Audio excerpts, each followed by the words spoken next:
Watch someone scrolling endlessly on their phone, even in a crowded room. Their eyes stay glued to the screen. They hear laughter, see people close by, but can't shake this heavy loneliness. Why do so many people feel more isolated than ever, even with all this technology? Did you know that rates of social isolation keep going up, especially among young people? It affects everything: mood, sleep, even how safe we feel. What's really driving this powerful sense of disconnection all around us?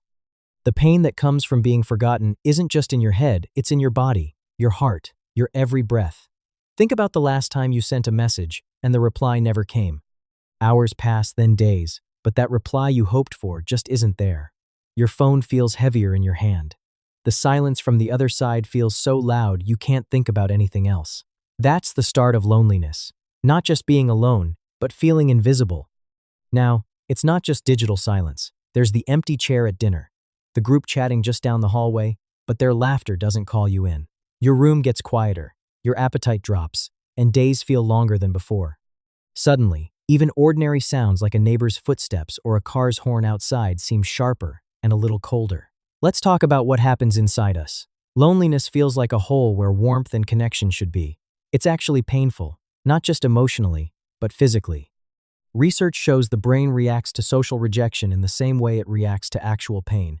That ache in your chest, the sting behind your eyes, it's real. Your body knows what's missing. It's like your nerves are wired not just for touch, but for kindness and belonging too. Over time, if you keep getting ignored, it chips away at how you see yourself. Maybe you used to walk tall, speak up, and make eye contact, but rejection makes you shrink little by little. Shoulders tense up, your gaze drops, and you start questioning if you're good enough to be seen. Your mind rewinds again and again over what you could have said or done differently. Words get caught in your throat at school or work, so instead of joining the group, you slip by and hope nobody notices. There's Emily, a real person with a story that might sound familiar. At her job, she had a group project. For days, her ideas got brushed aside or ignored entirely, while others nodded at each other. She started believing her voice didn't matter. Her confidence slipped. Emily would get up in the morning, hands shaking as she packed her bag. She wondered if anyone would sit with her at lunch, or if she'd get that familiar cold wall once again. The coldness followed her home, where the silence was thick and the lights felt harsher. She started sleeping poorly, tossing and turning for hours. Meals became skipped or hardly touched. Why eat if she didn't feel alive inside? Or take James, a teenager who watched basketball games by himself from behind the bleachers. He used to love playing, but got picked last so often, he stopped trying. He heard the whispers. One day, a new kid asked if he wanted to shoot hoops after school. James almost refused, expecting another letdown. But he said yes. That tiny moment, that invitation, it stuck with him and gave him enough warmth to go back the next day. But the fear of being ignored didn't just vanish. It sat in his chest, heavy as ever, waiting for the next disappointment. The tally of these kinds of hurts adds up quickly. When nobody checks in or offers a smile, your body remembers. You might lie awake, staring up at the ceiling as shadows grow longer and thoughts race. Maybe food tastes bland, or you stop feeling hungry at all. Small things that used to bring joy, music, a funny video, a walk in the park start to feel empty. Your mind even plays tricks, telling you, no one notices me anyway. Why try? But here's the thing. There are ways to fight back. It's not easy, and it doesn't happen overnight. First, it's about kindness to yourself and to others who might be feeling exactly what you are. Maybe you remind yourself, I'm not invisible. Try saying it out loud, even if your heart shakes. Notice every tiny thing you do right: showing up, caring for your pet, sending a kind text. These moments matter more than you think. Another big step is breaking the pattern. Sometimes, reaching out feels scary, but saying hello or asking, how was your weekend, can lead to a new thread of connection. Remember, everyone else is scared of rejection too. When you show openness, even in small ways like a smile or a question, you give others permission to do the same. You can start with just one person. That might be a supportive parent, a trusted friend, or a counselor. If you don't know where to start, try writing your feelings in a journal. Sometimes, putting things on paper helps you see them from a new angle. Think of it as untangling a knot inside you, little by little, word by word. Sleep and appetite might still struggle, but self-care is fuel for healing. Try to go for a short walk once a day. Notice the way the air feels, the colors outside, or the sound of your footsteps. If you can, keep a regular sleep schedule, even if you don't feel tired. Sometimes routine gives your mind the sense of safety it craves. No single solution fits everyone, but reminding yourself daily, "I'm valuable, even when I feel alone," starts to build a bridge back to yourself. With time, tiny victories add up: a kind word, a moment of laughter, the first time you speak up in a meeting again. All of these rebuild your sense of worth slowly, like adding bricks to a wall that's been knocked down. Every person who feels forgotten has a story. Your story isn't finished.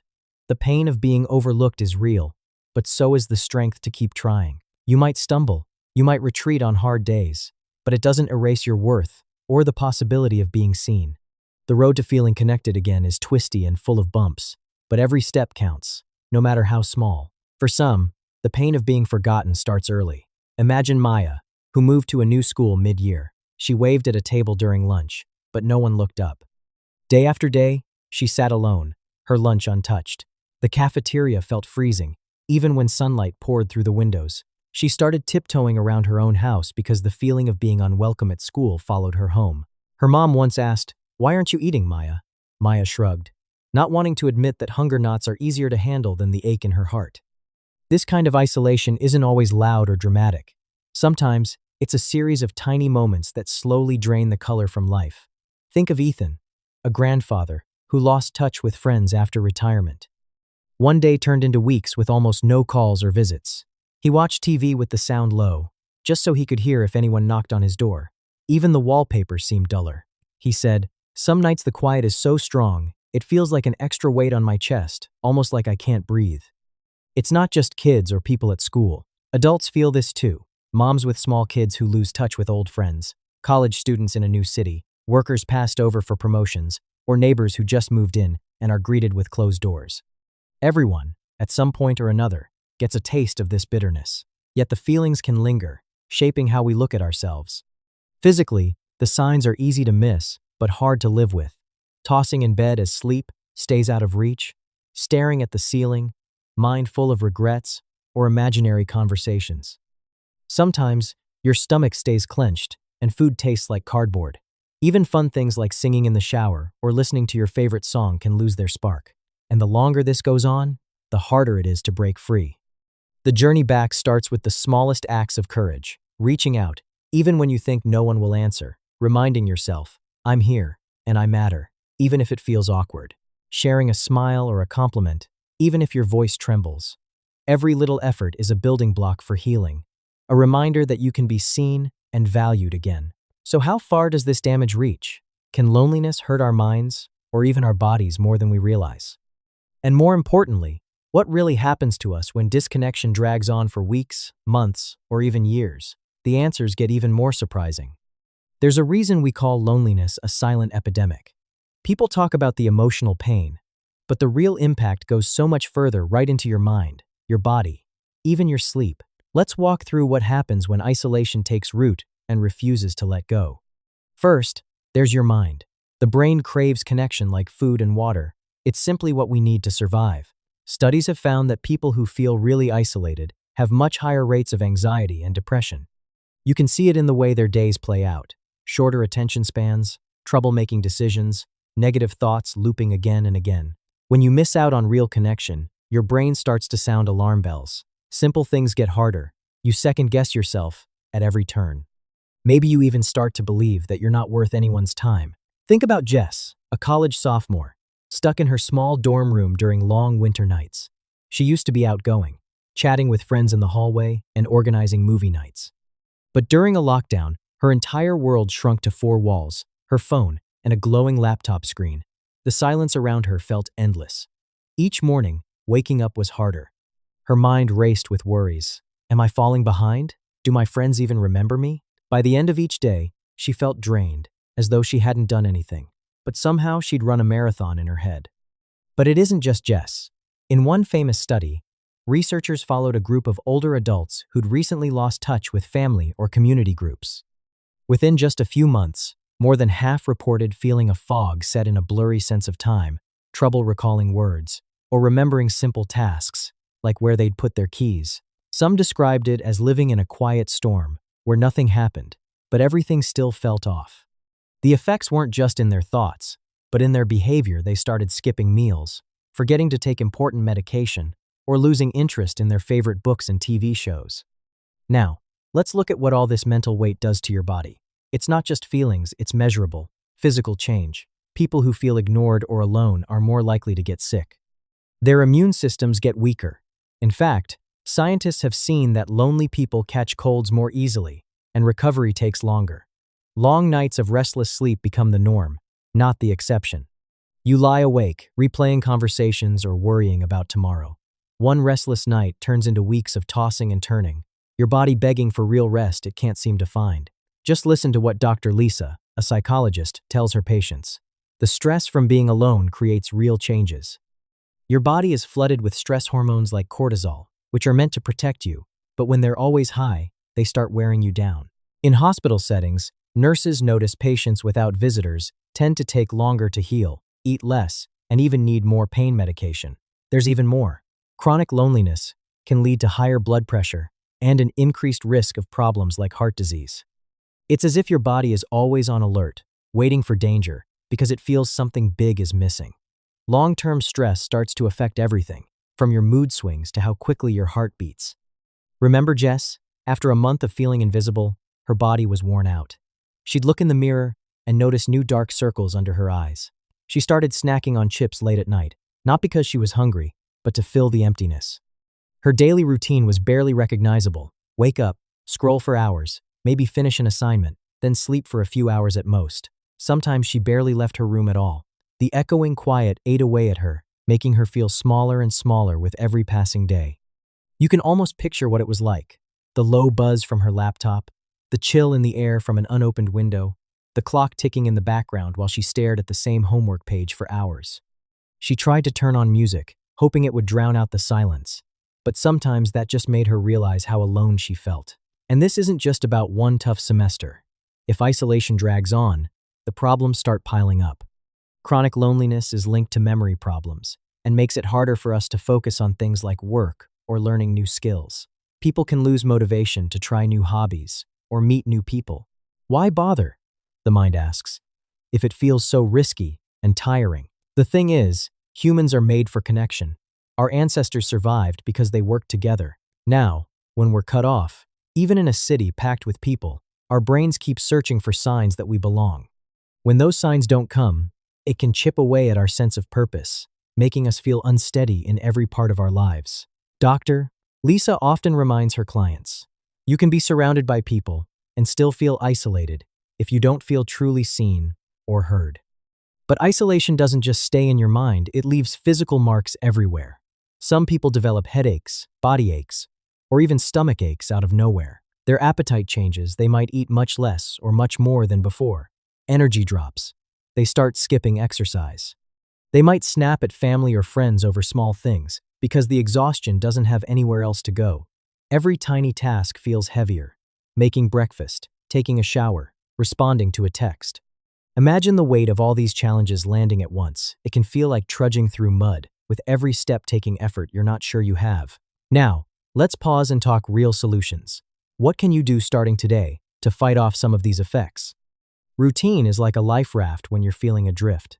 Set a simple schedule for your day, even if all you can manage is getting dressed, eating a meal at the same time, or taking a 5-minute walk. Each check mark on your little list builds confidence, even when energy is low. Even the act of making your bed can start your day with a tiny win. Movement matters more than you think, even if it's just stretching or swinging your arms for a few minutes. Physical activity helps your mind relax, lowers stress, and gives you a sense of achievement. You can put on your favorite song and dance around your room, or walk up and down the stairs, just to feel your muscles move. One college kid, Mark, shared online that every afternoon he'd blast his favorite playlist and jump around just to break the tension. He said, "It's only 5 minutes, but when I'm done, I feel like the walls are a little less close." And here's a tip from counselors. Staying connected isn't always about deep conversations or long Zoom calls. Just sending a silly meme, writing, "thinking of you" on a sticky note, or waving across a yard helps give your brain those vital connection signals. If reaching out feels tough, start small. Maybe make a list of 3 people you could text this week. Even responding to group chats with an emoji is a start. Every little effort chips away at that wall of loneliness. Jess eventually set one tiny goal: message one friend a day, even if all she wrote was, "Hi, I miss you." Sometimes, the reply came hours later. Sometimes, not at all. But little by little, these micro-connections loosened the grip of loneliness. She made it a challenge. Every night before sleep, reach out to someone or at least write down something good about the day. It helped her reclaim her energy, slow down the racing thoughts, and breathe a little easier. If you notice yourself or someone you care about spiraling deeper into isolation, don't hesitate to ask for help. Counselors, teachers, and doctors are used to these struggles. They care more than you know. Sometimes, the bravest thing is telling someone, "I'm not okay, and I need someone to listen." Often, they're grateful you trusted them enough to share. So, by now, you might be asking, are there bigger reasons behind this epidemic of isolation? Why are people from every background and place feeling more alone, even as cities grow and technology connects us more than ever? The clues aren't just personal, they're everywhere. Let's dig into what's really causing this wave of disconnection and what surprises most people about the way we live today. It's easy to blame yourself for feeling alone, but the real story is so much bigger. If you've ever wondered, why does it feel like everyone else has someone but me? You're not alone. Let's pull back and look at all the things that quietly push people into isolation, even when it doesn't make sense at first. First, big life changes show up out of nowhere and can flip your world upside down. Moving to a new city for school or work feels exciting at first, but the new streets, different coffee shops, and unfamiliar faces can all blur into a kind of fog. You walk to the grocery store, your favorite foods aren't there, and even small talk at the checkout feels exhausting. It's not just students. Adults deal with it too, especially after changing jobs, ending relationships, or losing someone important. Each new chapter seems to wipe the slate clean, but it also erases the people who once filled the background of your daily life. Take Ben, for example. He'd always counted on weekend lunches with his childhood friend group, but after he moved out of state for his dream job, those lunches disappeared. At first, he tried to FaceTime in, but as weeks turned into months, his friends stopped inviting him even virtually. Ben admitted, "I thought I'd make new friends at the office, but everyone left right after work. Most evenings, I'd go home and just listen to the TV so my apartment didn't feel so quiet." The excitement of a fresh start slowly faded as the loneliness grew louder. Then there's technology, the thing that's supposed to help us connect, but sometimes makes things worse. Social media promises quick connection, but scrolling can feel more like window shopping than spending time with real friends. Think about it. You like photos and watch stories, but do you really feel known? Maybe you've sent a funny meme to someone and waited for a response that never came. Or you check your notifications, hoping for proof that someone cares, but it's only an ad or a reminder you didn't ask for. Those tiny letdowns quietly add up. Picture a room full of people staring at their phones. There's chatter and laughter, but everyone's attention flickers away from the here and now. The hum of notifications, the constant pinging. You'd think it's connection, but it almost drowns out the genuine laughter that comes with real, in-person conversations. You're left wondering if anyone really sees you among all the digital noise. Take Anna, who spent her evenings bouncing between 3 group chats. She was never short on messages, but deep down, she felt even more alone. When she tried sharing something personal, the chat quickly pivoted to the latest viral video or a new restaurant. The surface-level chatter just skimmed across, her longing for a real conversation. It made the silence in her apartment even larger once the screen went dark. And let's talk about culture. Some societies celebrate being fiercely independent. There's this idea that you should handle everything yourself, your problems, your moods, your setbacks. You keep pushing forward, but sometimes that means hiding the messy parts and never showing you're struggling. In workplaces, chasing success often means putting work before friendships. Don't bring your problems to the office, people say. So you smile, do your job, and ignore that voice inside saying you need someone to really talk to. Think of Maya, new to a big city law firm, overwhelmed by the intensity. She said, "Everyone seemed to have it together, like they'd never had a bad day in their life. I didn't want to be the weak link, so I never admitted how lonely I felt." She'd overhear coworkers sharing weekend plans, laughing as the elevator doors closed, and wonder what it would take to break in. Urbanization changes everything too. In huge cities, you can ride a packed bus without saying a single word to anyone. You pass by hundreds of faces, but never connect. The city thrums with life, yet it's easy to feel invisible. Remote work once sounded like freedom, but for some, it's become a wall. Meetings happen on screens, small talk gets dropped, and the simple pleasure of chatting by the water cooler disappears.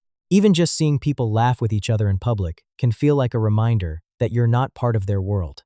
Gia, who started working from home during the pandemic, described her days as, wake up, open my laptop, meetings in my pajamas. Then it's suddenly 7 p.m., and I haven't spoken out loud to anyone all day. The emptiness grew slowly, gathering force until weekends stretched out long and silent. I used to complain about my noisy office. Now I just wish for someone to say hi by the coffee machine. Sometimes, isolation sneaks in when friends move away, schedules don't line up, or priorities change. Maybe you used to hang out every weekend, but now, everyone's busy with new routines. Even if you try reaching out, plans get canceled, texts go unanswered, and days pass you by. The stitch that held your old friendships together slowly loosens, and you start drifting into your own bubble. Even the sounds of daily life can remind you of what's missing. The jingle of keys in the hallway, muffled laughter through thin apartment walls, or seeing neighbors gather on their porches, all of these can echo your own quiet kitchen, your own empty living room. It's not always a giant event that sparks loneliness. Sometimes, it's the daily, quiet reminders that you're on your own. And there's mental health. Here's the tricky part, a feedback loop nobody talks about enough. When you're feeling anxious, depressed, or super self-conscious, it's easy to pull away. Skipping social events feels safer. You tell yourself, they won't even notice I'm gone, or I'll just embarrass myself. But the more you withdraw, the harder it gets to come back. Soon, staying alone becomes your new comfort zone, even if it hurts. Hannah, a once bubbly high schooler, loved volunteering at the animal shelter. But after a tough year, her parents split, her grades dipped, she found herself skipping club meetings. She'd sit at home telling herself she'd go next week. Before long, that club felt like a closed door. Her phone buzzed less and less. She knew she should reach out, but shame kept her stuck. It was only when her younger sister noticed she was barely eating and couldn't sleep that someone finally asked if she was okay. All these pieces mixed together. Sometimes, it's one big thing like a move or a breakup. Other times, it's a slow build, tighter schedules, lost traditions, or just too much screen time. You might tell yourself, it's just a phase, but all those little moments of disconnection can settle in until you don't even remember what feeling close to someone is really like. And yet, many people are going through something similar. That might not make it hurt less, but it does mean there's nothing wrong with you for feeling this way. Social isolation isn't a personal failure. It's something shaped by big changes around us, and it can happen to anyone, at any age, anywhere on the map.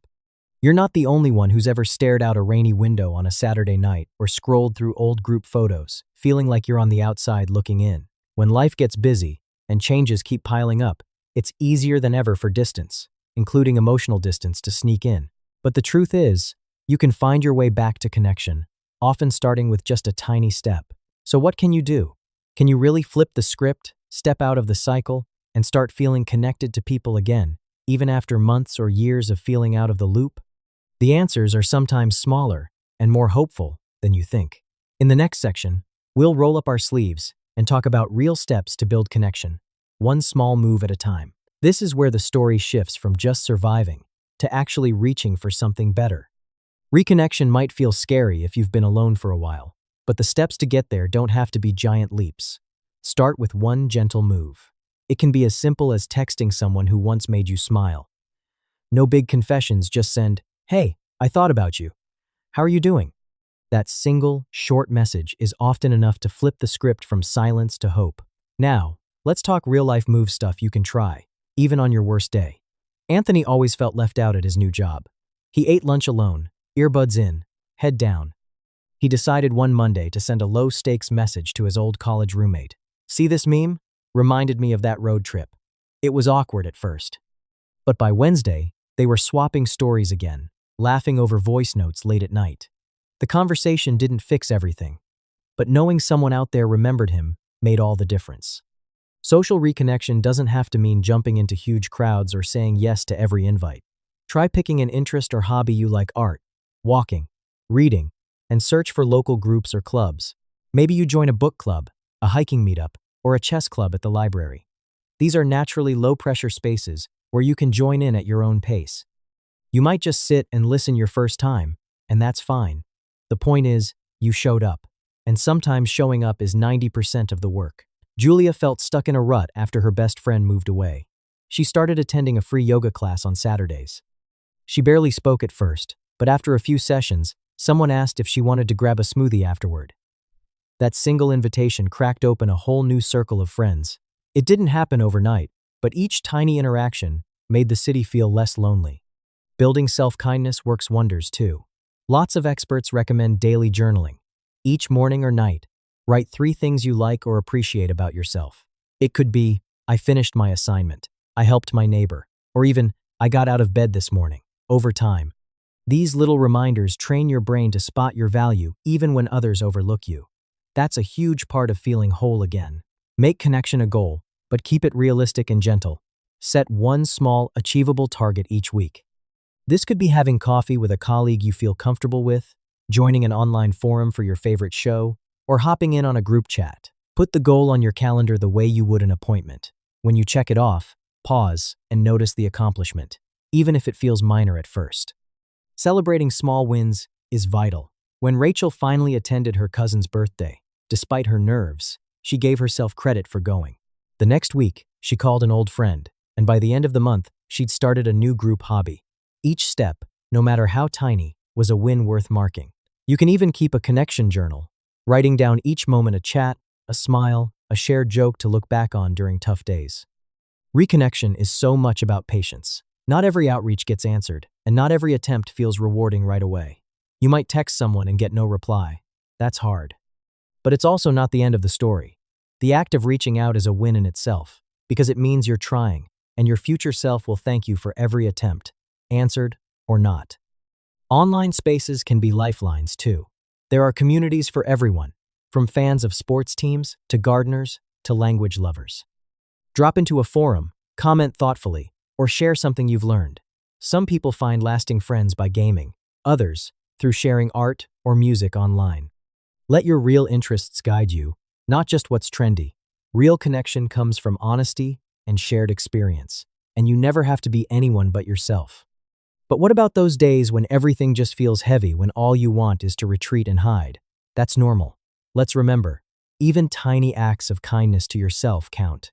Light a candle that reminds you of home, put on your favorite playlist, or step outside just to feel the sun on your face. Sometimes, treating yourself with care is the first link in a chain of reconnection with yourself, and eventually, with others. Let's bring in another example, because everyone's path looks a little different. Think about Amir, who moved to a new city for grad school. The loneliness hit him hard. He started volunteering as a dog walker at a local shelter just a couple hours a week. At first, it was just him and the dogs, but slowly, he started chatting with another volunteer named Grace. They started swapping funny pet stories, eventually grabbing coffee after a shift. That connection didn't just bring Amir a new friend. It gave him a sense of purpose and community in a strange place. Or consider how self-kindness can show up in everyday life. Sophia decided to be her own cheerleader. Each night, she'd look in the mirror and say out loud, "You did your best today, and that's enough." She also left sticky notes around her apartment with encouraging words. Smile. You matter. And brave starts small. Over weeks, her mindset changed. She felt stronger and more willing to open herself up to new people and experiences. In these stories, you can feel the uncertainty, nervous smiles, sweaty palms, the pounding heart before texting someone or saying hi. But you can also feel something else blooming. Hope. The environment changes, too, not just inside, but around you. Maybe conversations with a barista at the coffee shop get a little longer, or a neighbor you wave to every day finally introduces themselves. You notice sunlight streaming in through the window a little more, the laughter from a group in the park, or the comfortable silence of being around others, even if you're not talking much yet. And a secret, the more you reach out, the easier it gets. It's like training a muscle. With each attempt, a text, a wave, a journal entry, you get a little stronger. That doesn't mean you won't feel lonely sometimes, but it does mean you'll have tools to reach for, and memories of better days to guide you forward. And here's something both surprising and beautiful. The effort you put in doesn't just help you, it can lift up others too. Your text might brighten someone's hard day. Joining that hobby group could mean someone else finally makes a friend too. It's amazing how these small ripples of connection can multiply, changing lives you may never even realize. So, where does all this lead? What happens when enough people actively choose to nurture real connection again? Is it possible for these tiny efforts to build up and make whole communities stronger, not just individuals? The power of meaningful, supportive bonds can change entire lives, and maybe it's closer than you think. Up next, we'll explore what real, lasting connection looks like, how entire communities can grow stronger, more resilient, and kinder, one relationship at a time. Let's see how your single step might be the spark for something much bigger. We've walked a tough path together, one that starts with lonely hearts scrolling through endless feeds and moves through all the pain, the worry, and the slow steps back to hope. If there's one thing everyone should remember, it's this: we were never meant to do life alone. Real, genuine connection isn't just something that feels good. It's absolutely vital, giving us strength, helping us weather storms, and reminding us every single day that we truly matter. Think about all you've learned, how loneliness isn't just a passing feeling, but something that can sink into your mind and body, how the ache of being ignored or overlooked changes the way we see ourselves, and how isolation builds up little by little. But you also heard the bright side stories of James, Jess, Julia, Rachel, and so many more who dared to push back, even when it felt easier to retreat. Let's slow down for a second and really picture that. Imagine Jess, staring at her phone late at night, feeling invisible, but choosing to send a text that simply said, "I miss you." I heard from her later she thought she'd get no reply. Instead, her friend answered within minutes, grateful for the chance to reconnect. Or picture James, who sat alone at lunch every day for months, until he started bringing an extra snack to offer to a coworker. That tiny gesture, just sharing a brownie, sparked a lunchtime friendship that changed his week, then his whole sense of belonging. The truth is, we're all messier, more complicated, and more wonderful than we admit. Nobody shows their full struggles on the outside. The person next to you on the bus, your coworker in another cubicle, even family at your own table, they might be hurting in ways you can't see. That's why every small gesture matters. A quick check-in, a smile, "Hey, I was thinking about you." These moments might seem small to you, but to someone else, they're lifelines. Supporting each other when we're struggling is where magic happens. When you reach out, especially when it feels a little scary, you don't just help someone else. You build your own resilience too. Every attempt at connection strengthens the muscles of empathy, courage, and kindness. The more we practice, the better we get. Not perfect, but real. And sometimes, these simple acts of kindness ripple way further than you ever intended. Maybe Rachel, who opened her home for a Sunday dinner even though she was nervous, ended up creating a safe space where her friends finally felt seen. Or Julia, who started a group chat for neighbors during a snowstorm so they could offer each other help, and years later, that group is still active, sharing birthdays and silly memes. So, what's the next small step for you? Maybe you send that overdue message to a friend. Maybe you ask, "Want to grab coffee?" Or maybe you simply look up from your screen and take in the faces around you, ready to share a simple word or gesture. No step is too tiny. Even silent support, liking a post, writing down what you're grateful for, counts. Every action you take toward connection stacks up, and you may never know who needed your kindness most in that moment. If you've felt alone for a long while, bravely try just one thing: reach out. The first step is always the hardest, but it's also the most powerful. The truth is, most people are longing for a deeper bond, but waiting for someone else to speak first. You can be that spark.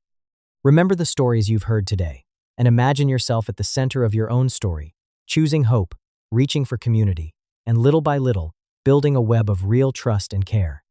The comments below are open for you. Share how you fought isolation, found new friends, or even how you're struggling right now. You don't have to tell your whole story if you don't want to, but sometimes just writing, "I'm here," is the bravest thing to do. Your voice matters. You matter. And if you'd like to keep exploring these topics, don't forget to subscribe for our next deep dive. Next week, we'll share steps for building stronger trust with others. No matter how shaky your past connections have been, there's always more to learn and always new ways to support each other. So, what could change if you take that first tiny step today toward real connection? That's something only you can discover. Remember, every friendship, every meaningful relationship once started with a hello, a vulnerable moment, or a helping hand. Even if your start feels small, it can grow into something you never expected. So, take a breath, be kind to yourself, and try just one new thing to reach out today. You'll be surprised at the strength you find, not just in others, but in yourself. Until next time, take care of one another and yourself.